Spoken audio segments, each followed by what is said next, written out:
Weather Authority. This is KTTC News at 6. Thanks for joining us on this Friday evening. The CDC is now backing Pfizer's COVID-19 vaccine booster shots for millions of seniors and those who are at risk. This comes as studies show that immunity slowly begins to wane after 6 months.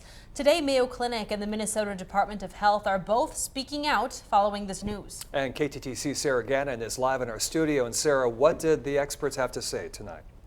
Well, Tom and Caitlin, the key thing to note with this announcement is that it only pertains to people who have received the Pfizer COVID-19 vaccine right now. People who got the Moderna or the J&J vaccine will need to wait for additional guidance, but health experts expect to know more in the coming weeks.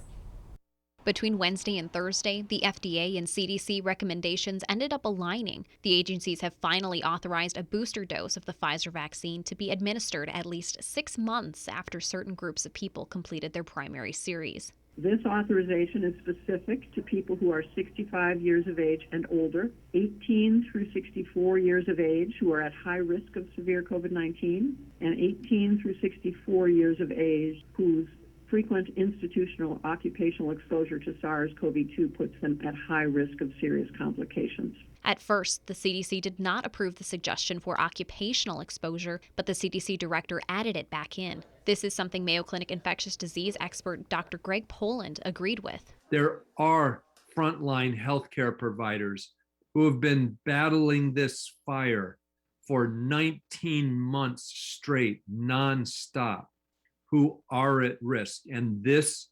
recommendation allows, it's not a should, it's may. So what does this mean for Minnesotans? If you are in one of these groups and you received the Pfizer 2-dose vaccine at least 6 months ago, you're eligible to get a booster. CDC distinguishes between those who should get the booster and those who may want to get it based on an assessment, ideally with their healthcare provider, of their individual risk. Even though they've been immunized and been fully compliant, their immune systems may be affected enough that they never developed protective levels of immunity. Dr. Poland and other health experts are anticipating there to be an emergency youth authorization recommendation coming in October for children ages 5 to 11 to get a reduced dose of the Pfizer COVID-19 vaccine. And MDH says there are plenty of COVID-19 vaccines available in the state for recommended Minnesotans to get that booster shot. Tom and Caitlin, back to you. All right, thank you very much.